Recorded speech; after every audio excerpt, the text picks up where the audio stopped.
Hey, Coach Field here with B3rd Athletics.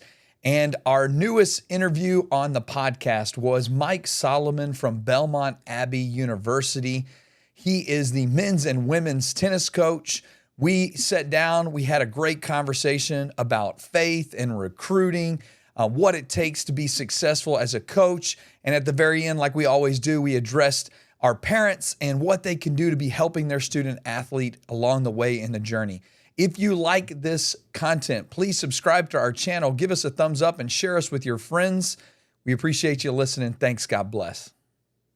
Well, this is going to be a fun one because I don't know you really at all. We had a very brief conversation on the phone. I would say, in a nutshell, I did a bad job prepping because I didn't even send you a list of questions. And so we're just going to have to wing this and hopefully let the Holy Spirit do his work and impact people in the way that we're supposed to. But Coach, I'm going to let you introduce yourself. Tell us where that you're from, how long you've been at your current location, and potentially how did you get into coaching college tennis? Is that right? Yeah, absolutely. So I'm Mike Salomon. I'm the head tennis coach of both men's and women's at Belmont Abbey College in near Charlotte, North Carolina. This is actually my 10th year there. I did 1 year at Mount St. Mary's University, which is the J. Phillips connection, along with 4 years of undergrad there Okay. as well. Did you play tennis at Mount I St. Mary? did. Yep. Okay. I had a good career at Mount St. Mary's and enjoyed it. And that's actually my wife played on the women's team. So Is that how y'all met? I think we would have met probably 10 different ways just with what we were involved in and Okay. involved in some of the same faith organizations. We actually met in Mass, but we Perfect. would have met through tennis either way. Yeah. Yeah. Are y'all the same graduating class from Mount St. Mary's or different classes? We started at the same time. She's a little bit smarter than I am, so she finished early in 3 years. I took the Okay. typical route. Okay. Little extra time or just the 4 years? If you're 4 years at this point, you're ahead of pace for most college kids. You're not wrong, no, and I was on the 4 year track, and then I did my master's in that 5th year. But she did the undergrad and master's in 4, so she knocked it all out. What did you get your graduate work in? So it's just an MBA with a Okay. finance concentration. So not exactly directly related to coaching college tennis. When you were going through playing tennis as an athlete in college, did you ever think I'm gonna I'm gonna do this. I'm gonna coach when I get out? Or at what point did the Lord call you to something different if that wasn't your mindset? Yeah, that's a great question because I think for me, I really enjoyed the competitive piece of it. I would consider myself as a college athlete, an average to good tennis player, but not great. But I think I really enjoyed like the challenge and the competition and the battle and stuff like that. So I never really considered coaching as a realistic pathway, and just a lot of things fell into place in a very specific way that kind of led me to Belmont Abbey, and it's been a phenomenal ride here. Now, you said in our little bit of our prep work when we talked on the phone that you had a little bit of a faith conversion story, or maybe how sports and a unique experience brought you into a deeper reality of your faith. And so, if you don't mind, before we start addressing our three audiences of athletes, parents, and coaches, maybe you could tell us a little bit about that, and hopefully, it can inspire somebody else to use sports to reignite their own faith. Of course. So my high school experience was really, really powerful, just in the fact of the school that I went to was focused on integrating faith into everything. And I was a Catholic high school. I was one of a very small number of non-Catholic students that was there, and really just, again, had a profound experience with particularly coaches that I had through basketball. Um, Again, not a great basketball player, but definitely enjoyed it at the high school level. I know that's your forte, is on I'm the hoop side I of things. I was a way better coach than I ever was a player, but I did always commit to this. I told my players I wouldn't lie to them. I really could only do one thing as a player. I could shoot, but outside of that, I was a liability everywhere else on the floor. But I for sure enjoyed my experience playing as a high school basketball player. But praise God, I had more success as a coach than I did as a player. I won't comment on either my playing or my coaching. We'll leave it at that. Okay. But really, just had I would say like that drive from the coaches, and it wasn't just coaches, right? It was like we had teachers from the principal and the headmaster who founded the school that I went to, which is actually Seton School in Virginia. But it was just an introduction to like faith as it relates to excellence, right? Trying to do well with what you've been given, trying to maximize the gifts and talents that God's given you, and really applying that to daily life. And I think some of those principles, while I'd obviously been introduced them by my parents as a child, really clicked in high Mhm. school. And so that's definitely something that's, was very impactful in my faith development was, putting that front and center and making those connections and kind of bringing that relationship between like, how do you excel and at least try to excel at something and Sure. be able to do it in a way where you can integrate your faith with what you're doing. So that's kind of the backstory there. Yeah, nice. Well, I mean, let's jump into our athletes. I mean, it's probably usually what we spend the most of our time on, but you know, in your 10 years as being a head coach at the college level, what what is it that causes an athlete to stand out? And really what we're always trying to get at is really nothing to do with the actual sport. Obviously, they have to be good at tennis to get an opportunity to play at the college level. So, once you get past that point, like, okay, yes, you're a really good tennis player. What are some of the intangibles that you're specifically looking for that causes a young man or young woman to stand out and say they would be a good fit for us? What are some of those things that you're in the recruiting process really zeroing in on? Yeah, absolutely. And I think for tennis as an traditionally individual sport, ours is going to be maybe a little different than like a basketball or a football or baseball or kind of like Sure. your, traditional team environments. Um, because most people don't have that experience where they've been like a part of a dynamic team where they've played for like, they've celebrated on the bus ride home or cried on the bus ride home together. It's more Right. been that individual, like, oh, it was a tough day or I'm the greatest. But that team shared experience is less often, the day to day. And so for us, we obviously do want to find players that have a desire for that shared experience.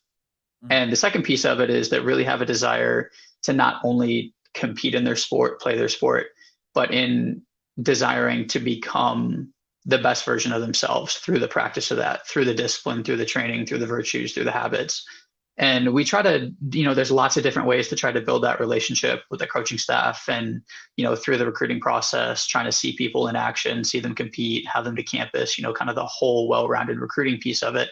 But really that desire to not only like just play and compete and develop, but that it's a connection. It's not only, the objective and that's front and center, but it's also the big picture of who you become.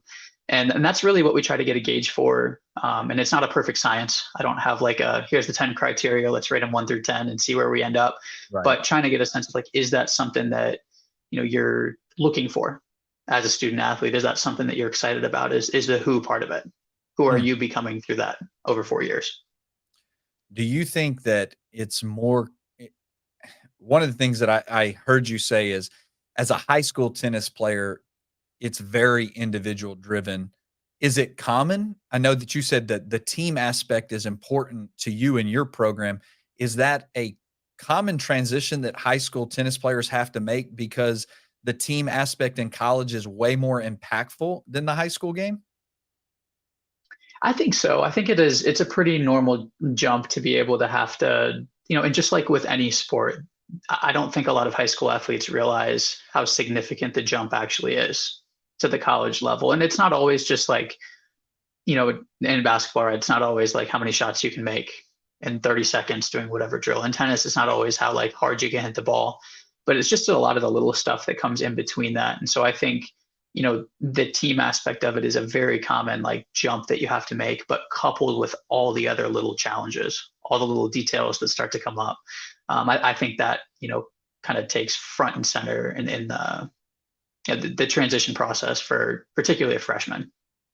Let's talk about that those details. What are a few of those that might surprise a high school athlete? And I really think it's interesting to me because for sure you know tennis. The other coaches, they're always going to lean on their sport, but I think most of the time, the qualities that we're talking about, you're gonna encounter no matter what sport you might be pursuing to play.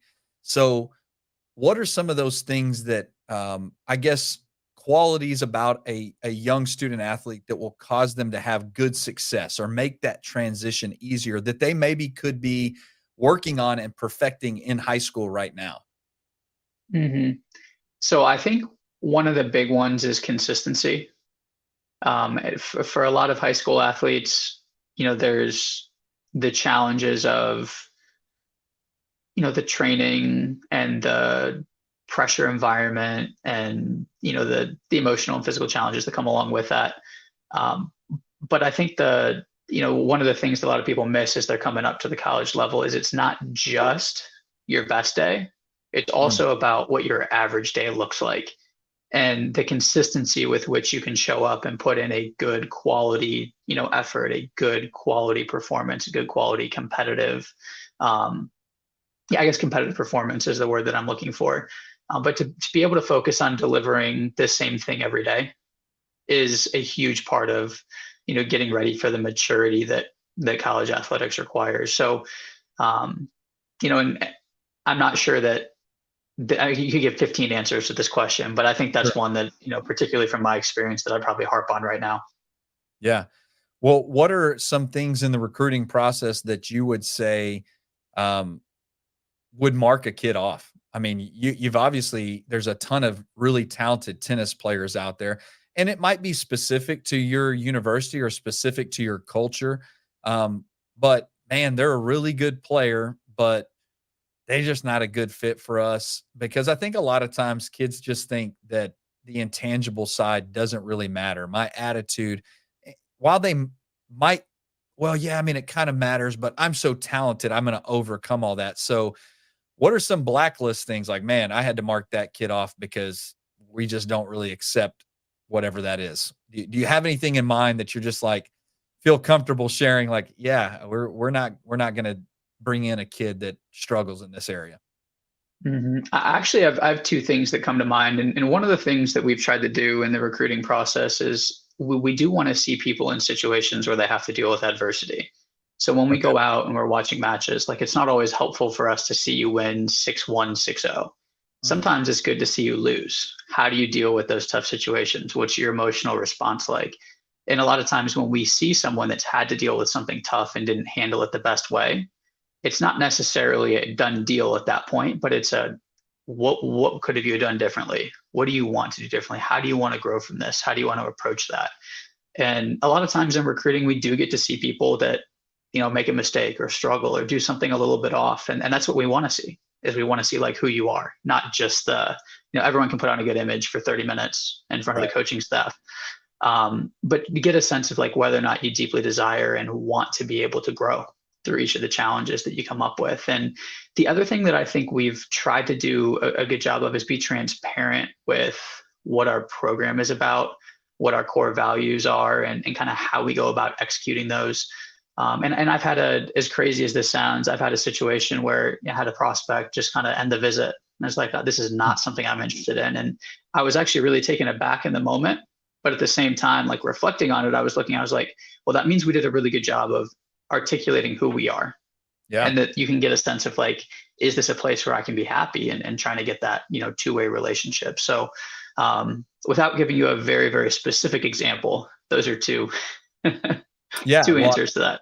I think that fit for anybody in life, whether you're a college athlete or you're just going to attend college or as you move on in your career path where God's calling you to go, I think fit is extremely important. And so you being transparent as, hey, as an organization, this is who we are. So now I'm kind of curious, like, tell me what is y'all's fit? What is it that you're all about at Belmont Abbey in the tennis program? Um, and how are you giving that representation to a kid in the recruiting process? Sure. So we try to be pretty intentional about two specific things that we want to get across. And this is how every, whether it's on campus visit, recruiting conversation, and really give them like the two things that we want to have that are essentially like non-negotiable Okay. for the players in our program. The first of which is, do you want to really strive for excellence while you're here? Do you want to really try to be the best that you can be? Because there is a difference between just like showing up somewhere and hitting some balls, or showing up somewhere and going for a jog, for example, versus like running track in Yeah. college. And there's that emphasis on like, this is something that I'm convicted to do. This is something that's a gift and talent that I've been given that comes from conviction, instead of just like, yeah, that'd be fun to do for 15 minutes. And so really trying to, be clear that that's important, because that's how you grow, right? That's how you become the person that God wants you to be, is by embracing that, conviction or vocation, however you want to phrase that. So that's the first thing, is we try to get, that point across and make that a non-negotiable. Can we pause right there? Because that's something that you shared with Coach Jay from Mount St. Mary's, is this idea that you're really looking for people that want to be excellent at their sport. I mean, he wants men and women that are seeking to be the best that they can be at track. You seem to be seeking young men and women that want to be the best tennis players they can be while they're pursuing that in college. And so it's really left me thinking over the last couple days of, how far does that spill down? I mean, it's resonated with me because I'm now thinking about the high school athlete and that pursuit of excellence.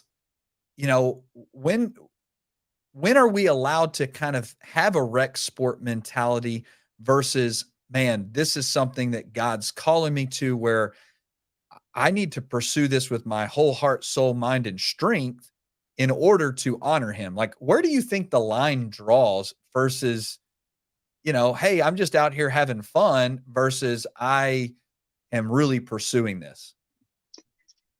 Yeah, that's a great question. And I think it's a hard question to give a blanket answer to, because I think individual discernment Mm, is really important with that. We've had some players that have come into our program over the years that have had like their love for what they're doing inspired, and realized like, yes, this is what I'm supposed to be doing right now with my time and effort. And we've had some players that have come into the program and realized maybe this isn't what I'm supposed to be doing, and so I think that's always something that you should be evaluating. yeah. One of the pieces of advice, and just listen, we have his name's Abbot Placid. So he's essentially, for those who don't know about how monastery works, the head monk in the monastery and Mm, the chancellor of Belmont Abbey. And one of the things that that he shared that I found really powerful is just like a question of like, when did you decide to become a monk? And he said, when I woke up today. And it's one of those things, it's like a constant, right? Constant yeah. discernment, constant choosing of, where you are and where God has put you, and what you're going to try to do with what's in front of you. So, but yeah, I think that's a constant question that Well, that you have to ask yourself. I don't want to jump ahead to parents, but I mean, my wife and I are about to have our seventh kid. And I think there's always this fine line between, is this something that I'm putting my kid in where they can just enjoy community life, have some fun with their friends, or do we need to push this a little bit heavier? Like, is this, do they have a gift in this area?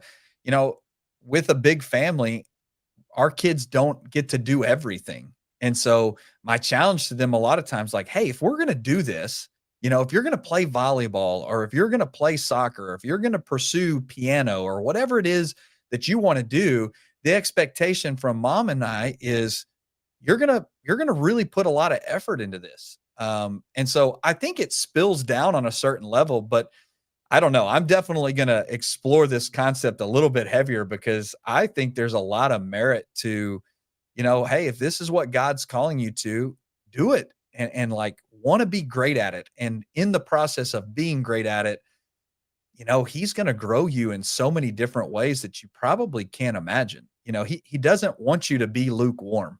He wants you to be hot Mhm. or cold. And when you're hot, like, man, go after it and attack it. But I did interrupt you. You were getting to a second point on that topic. So what was point number 2?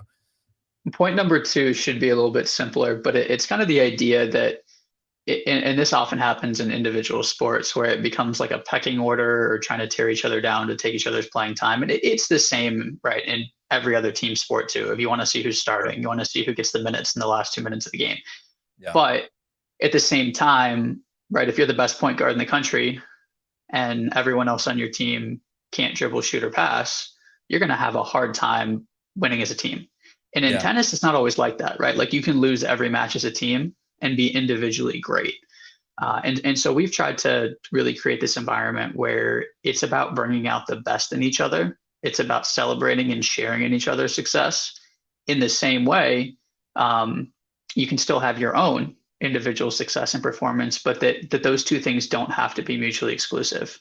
That to be successful and happy here, right, to want to be the best you can be, but also want the best for the people around you too, and strive for that together. So really looking at competition as competing together, right, with each other instead of competing against each other. And that's a really big difference, I think, for us versus a lot of programs. So we try to be pretty clear because that is a little bit of a culture shock for a lot of young young high school tennis players. Sure.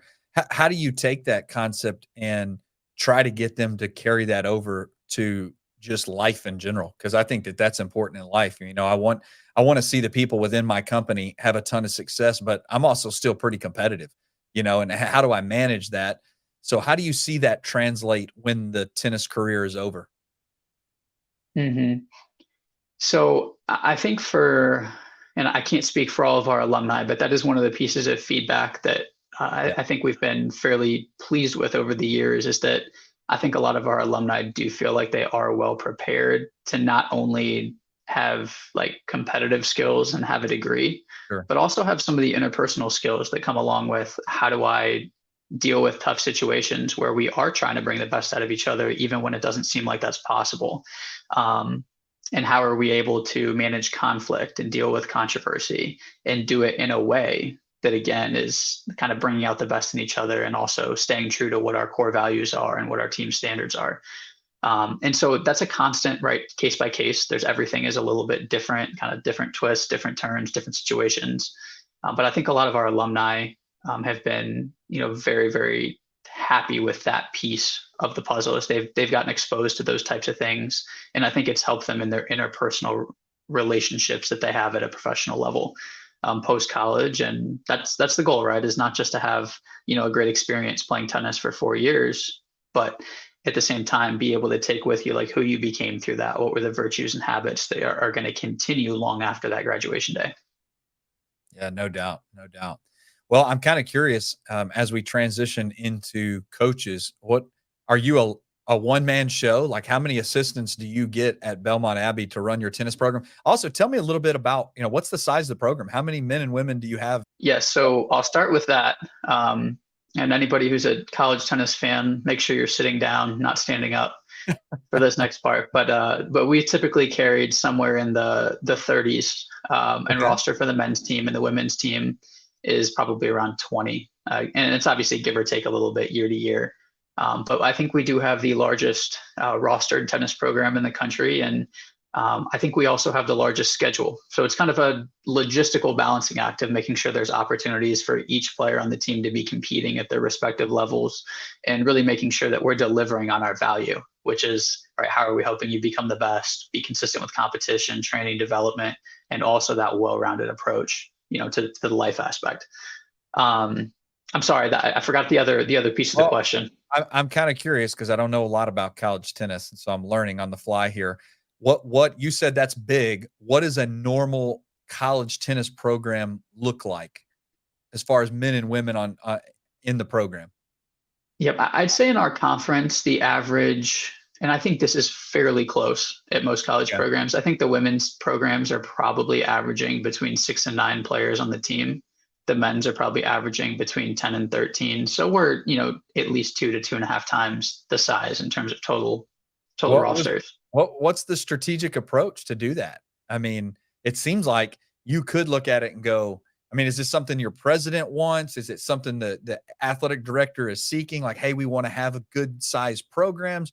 Or did you just decide, hey, I want to give more people opportunities and create more work for myself? Mm-hmm. So that's a great way to phrase it. I don't know.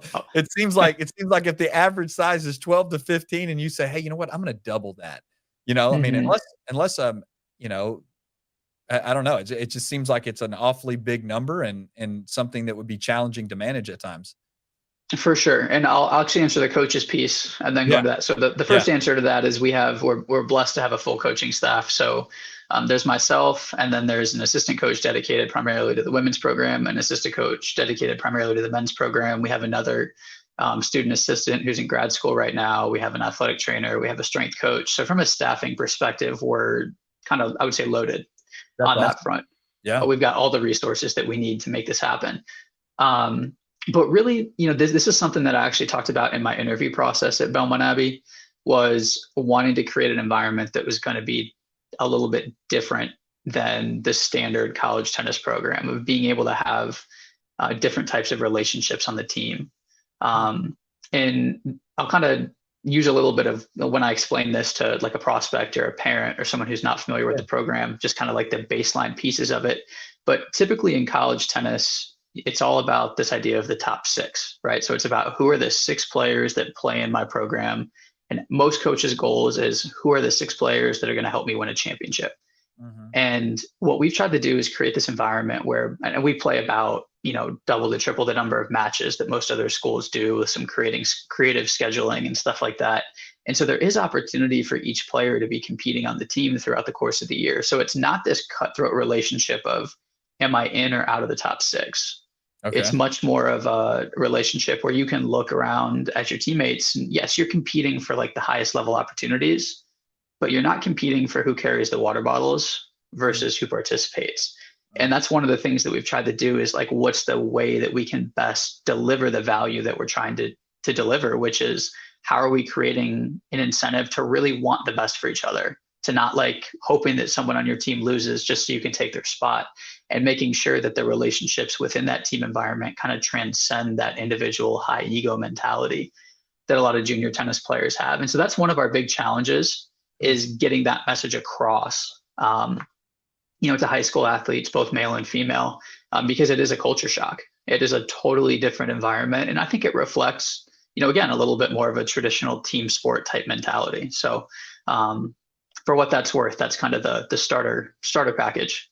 Yeah. I mean, I think that's interesting. And like I said, I don't know anything about tennis. I mean, I do have, I want to ask some questions about, what you look for in coaches, especially somebody that, hires, how to help coaches be successful. But I am interested because over the last year, I took over our golf program at the Woodlands Christian, and we had 3 seniors last year that were in the top 30 in the country. And so I used to tell people, I'm not a golf coach, I'm a travel agent. I just put the snacks together and make sure they get to the course on time, and then watch great golf. So I'm kind of curious, tennis is very similar to golf in that these kids have grown up with private coaches that have really invested a lot of time into their mechanics.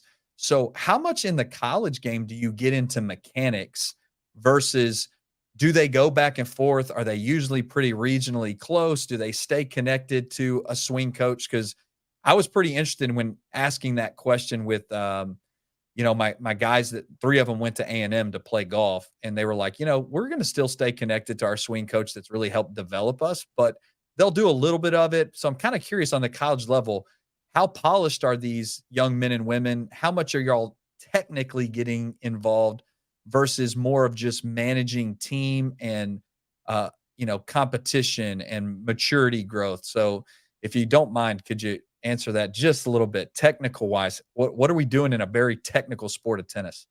Mm-hmm. So I would say we're fine tuning technical pieces, but we're very rarely restarting, somebody's skill set, barring the fact that like my serve is causing my shoulder to, it prevents me from playing from an injury perspective. So just lots of little tweaks and fine tuning, lots of different players, and we have players from all over the world. There's different styles depending on who you're coached by, where you're from, where your coaches are from. So there's a lot of different moving parts to that. There's not just like one way to hit a tennis ball or one way to, I think you make a case there might be a best way to do it, but there are lots of different ways that that people have. So it's just little things. A lot of times it's very rarely like changing everything. A lot of times it's, how do we find 3 small areas where we can make a 1% improvement? And in tennis, that will definitely make an impact. if you can execute it. So we try to take a three-pronged approach to player development. And this isn't a perfect split, but you just kind of, with like the way each person is, body, mind, and spirit, try to, coach the whole person. And we split that up from a tennis side of things into like the athlete, the competitor, and the tennis player.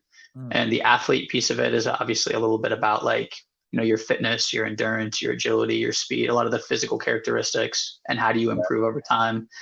The tennis player is about, tactics, strategy, but also about the technical development. And then the competitor side of it is a lot about how to do the right thing in the right way at the right time. And that kind of combines some like psychology and sports philosophy and team development and hopefully motivation and inspiration if we do our job well. Man, that's good. That's awesome. So, well, I mean, what makes a coach successful at your level?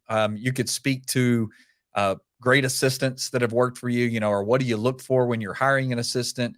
What are some of the challenges that you would pass on to a young coach? Or I think I asked Jay this question: what advice would you give yourself if you could go back to the 10 years ago version of you when you were just getting started that might have saved you from some hurdles? What if we're speaking to coaches?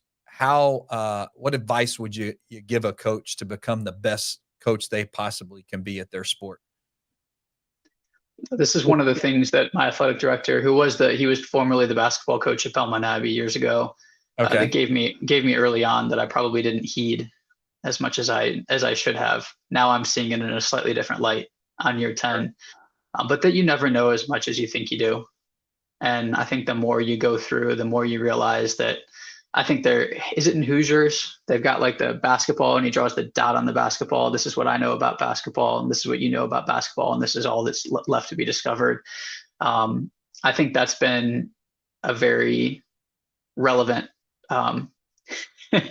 relevant piece when it comes to the sport. What about a good assistant coach? I mean, somebody that's trying to climb the ranks and get to where you are.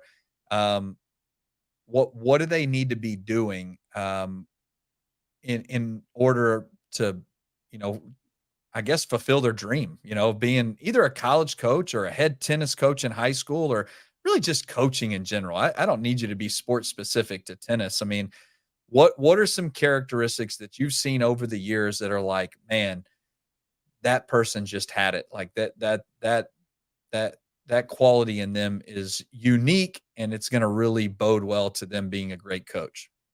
Mm-hmm. Well, first thing is I've been blessed over my time here to have just an exceptional coaching staff year over year over year over year. And that is kind of, you want to talk about like trade secrets and stuff like that. It's not complicated, right? It's got to be that you have a group of people that all cares about the same thing, that's bought into the same vision, and is able to follow through and deliver on it. But I think like, my advice to young coaches who are trying to make climb the ladder or make the next steps is to really be focused on the mentorship aspect of coaching and developing a relationship with the players. And obviously that relationship is based around sports, right? It's not necessarily, doesn't have to go into all these different other, but to understand that you have an interest in how they're developing and how they're improving, and being consistent with that, each and every day. And then I think, really emphasizing that the things that you're trying to lead as a coach, the things that you're trying to emphasize, the things that you're trying to do, that you're following through on those things too, and being an example of the things that you are trying to mentor and show. And I'll give an example for myself that I often fall short in. One of our team standards is be present and on time. If I'm showing up a minute and a half to 2 minutes late, that is not helping everyone else get the point. So case in point, that's one of those examples of, where we're all trying to grow in these things each and every day.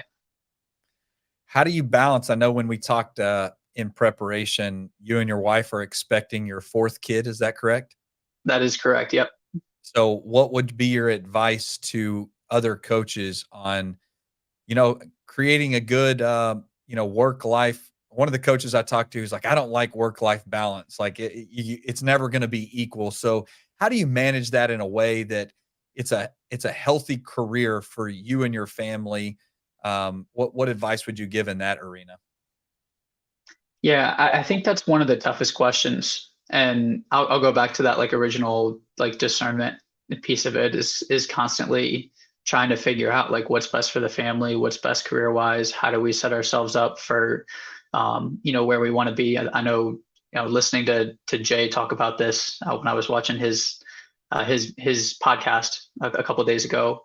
The goal is obviously like, how do we become saints? How do we lead our family to heaven and hopefully make that impact on as many people as possible? So, and again, coming from someone who's probably not anywhere near where I should be in that area, but really trying to hopefully keep that as front and center and allow the rest of the decisions from a family and professional perspective to stay under that umbrella. So that is the Jay Phillips advice for sure. All right. All right. Well, let's talk to parents for a little bit. I mean, I think that I guess one of my missions is I did a graduate degree from the University of Ohio in coaching education, and during that process, we did some studies on the facts that eh, I guess they call it the sandlot mentality. And you could use any sport, but they were specifically using baseball. And they were talking about how when neighborhood kids used to come together and play sports, it was this amazing, healthy environment, and no adult was present. They actually wanted to see each other succeed. They wanted it to be competitive, so they would pick fair teams. And then every adult you add into that pot, it seems like sports gets worse at times. So what advice would you give to young parents or just parents in general, to creating a healthy environment when it comes to sport for their children, and having a good why? What would be a good why if you were speaking to parents on, you should get your kids involved in sports because of this? Why should they get involved? I think at a kind of like a kid level, we're going through this right now. My oldest just turned 8, so he's starting to participate in some sports, and the next youngest one is 5. He might still be a year or two away from kind of getting Right. that experience started. But I think just being able to see a direction for what you're doing, which is, yes, there's the health aspect of it, there's the exercise aspect of it, but there's also learning how to deal with like the emotions of competition, winning and losing, interpersonal, all the same stuff you're dealing with at the college level. It's Mm. just, it's a starting point for introductions to lots of those different, you know, life lessons or learning opportunities. But I think, maybe even more so than that, there's, an opportunity if parents have some involvement. And again, I'm not saying that like, you need to live vicariously through your kid or anything like that, but it gives you something to have a relationship around, right? Common interests, things you can talk about, kind of lead to some other conversations and really put you in a position to have a great relationship with your kids if you can approach it in the right way. And so I think the hardest part that I see sometimes for players that come to college, and it's clear that even as kids sometimes this was a challenge, is when parents really wrapped up the value and worth of their kids in the performance.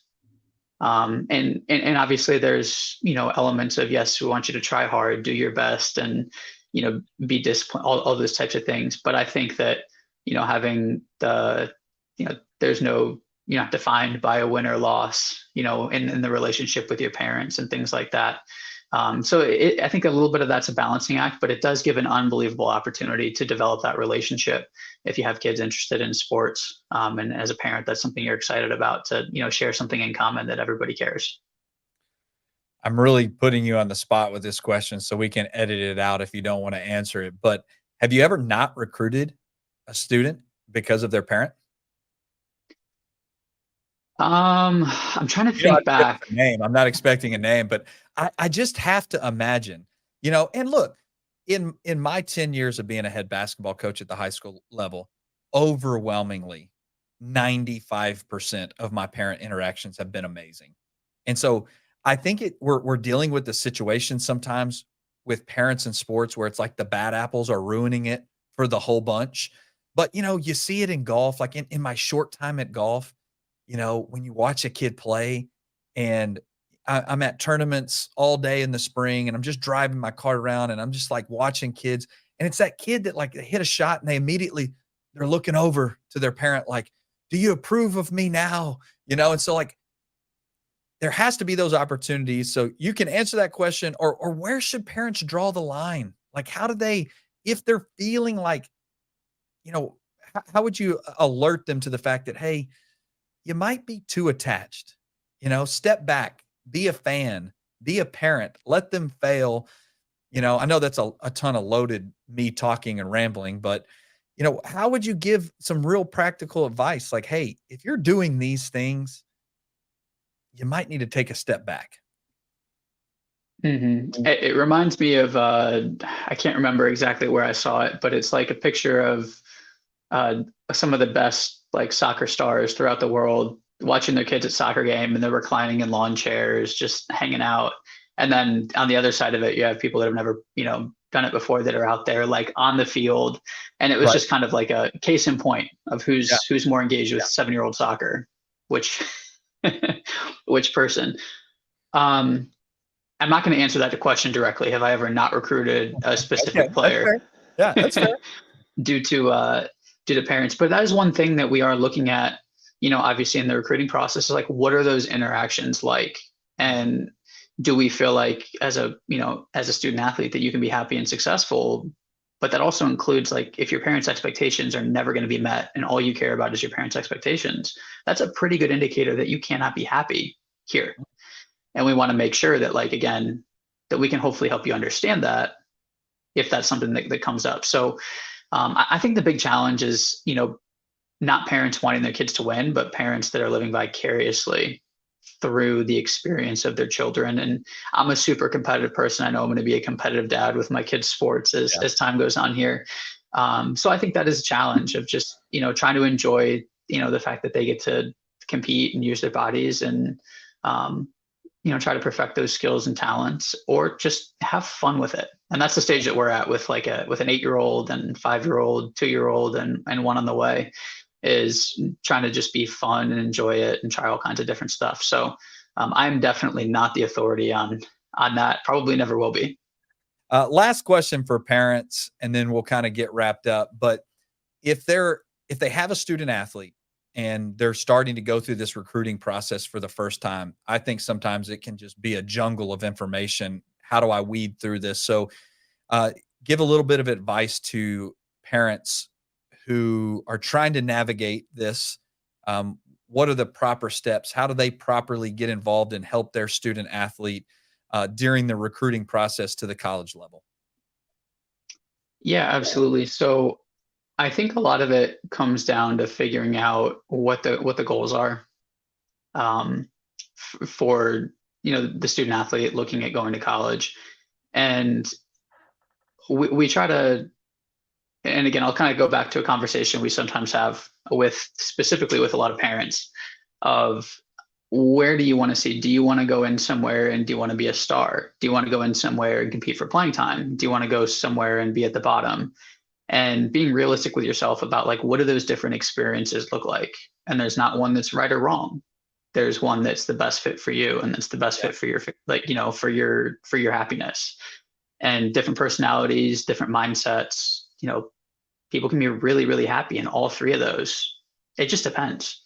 So I think knowing, not just that the goal is that I want to compete or play, because obviously that's a great starting point. But once you get past that and you're getting into the recruiting process of figuring out like what are some of the possible experiences you can see yourself being happy with, and then figuring out like what schools can I look at, can I communicate with, can I get in touch with, that have a little bit of that element to it, where it's, I can see myself being happy here, or, there's only a 1% chance everything goes right. And, for me, right, like if I wanted to go play Power 5 tennis out of high school, that wasn't Sure. a realistic scenario. But at the same time, like there's a part of me as a, 17, 18-year-old that wants to be like, yeah, everything will just be right. Everything will be perfect. It'll all go according to plan. Right. So just trying to figure out like what's the objective, what type of experience you're gonna be happy with, and then setting yourself up to pursue those types of conversations with coaching staffs. Awesome. Well, to end here today, this is one of my favorite questions. I love to read books, especially that can help me be a better coach or a better dad or anything in that arena. So, what book recommendations would you have? Maybe it's for any one of our groups, athlete, coaches, or parents, especially a book that you feel like has had a real positive impact on you becoming and striving to be the best version of who God's calling you to be. Yeah, no, that's a great question, and I did come prepared for this. I figured this was going to be the last question. Right. And hey, Um, you can't, just because you watch Jays, you can't answer. There's no copying here. don't worry. There won't be any copying. Okay. But the first ones that kind of got me interested in the whole idea of coaching early on, I actually got the book from one of my high school basketball coaches when I was in high school. He's actually athletic director at another college now, so he and I have maintained a great relationship. But he introduced me to some of the John Wooden books and principles, and that was a really good starting point just for that idea of growth and development through athletics, and the who piece of it, the human formation. Sure. So just conceptually, I think that's a phenomenal, way to get introduced to coaching in general, is some of those principles from, Wooden, and some of those stories are really, really cool, especially if you like basketball. That's a great start. Two other books, and I was actually thinking about how to answer this. So these are books that players that have been in the program have wanted me to read for various reasons. Okay. One of them was because there was feedback of, hey, coach, you could get better at this. Now that I've graduated, this is a book that you should read. Okay. And the other one was sharing something that he knew we had a mutual interest in. So the one, and I'm actually working on, I haven't finished it all the way right now, but it's called The Art of Living by Edward Sri. And it's basically about integrating virtue into your life, which obviously is a huge part of, that idea of human formation, development, and growth is how are we being able to develop habits and virtues that we take with us and do in everything, right? Not just in one area, but across all areas. And the other one is more of a business book. And again, it's been a long time since I read it, so I don't know if I should or should not endorse every piece of it. But it was called Radical Candor, and it's about having difficult conversations in a way that's going to be focused on each person's best interest. And I think that those are definitely ones that have, all three of those, one of them currently, but the other two in the past, have definitely impacted me at a personal level. All right. Well, we're going to include links to all those books so that people can go and check them out. I've heard of Radical Candor. Obviously, I'm a massive John Wooden fan. And then the third book I haven't heard of. And so I've heard of the author. And so I'm interested to try to pick those up. I mean, I love to read on leadership. I teach a sport management class at my high school, and every block day we do leadership. And so I'm always looking for some new stuff. So Coach, man, we really appreciate you taking time out of your busy schedule. I know you got a young family. Y'all are kicking off school, and any closing words or thoughts for our athletes that are out there grinding away, starting the high school process right now this year?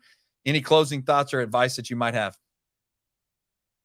I think just enjoying each day and staying in the present moment. As an athlete, there's all kinds of different pressures and challenges, whether it's performance, recruiting, different coaches, parent agendas, all these different pieces that add that pressure. But I think enjoy the present moment, enjoy where you're at, enjoy the day you've been given. And, I think that's where you get a lot of the special memories and special moments, is in the present. That's awesome. That's awesome. Well, Coach, hey, we appreciate you. Be praying for you and your family, especially with the little one coming up, that everybody is safe. And my wife and I are going to have a baby in less than a month. So I know where you're at, and it's always an amazing blessing to bring a little one back into the house. So for sure. And same to you guys. It's the biggest blessing is having the family one way or another. It's just, so special when you bring the baby home. No doubt, no doubt. So, all right, Coach. Well, we appreciate you. Thanks for doing such an amazing job at advising us, and especially, obviously, I always like to close with, anybody that's watching, that God's calling you to be third. He wants you to love Him with all your heart, soul, mind, and strength. Put your teammates and your neighbor ahead of yourself, and then constantly seek, just like Jesus did, a life of service and not to be served. So, until next time, we appreciate it. Thank you, Coach. Thank you, Coach. Hey, if you enjoyed this podcast today, please share with your friends, subscribe to our channel, and we look forward to producing more content with more college coaches so that we can all grow to put God first, put our teammates above ourselves, and constantly seek to be third. Thanks. God bless.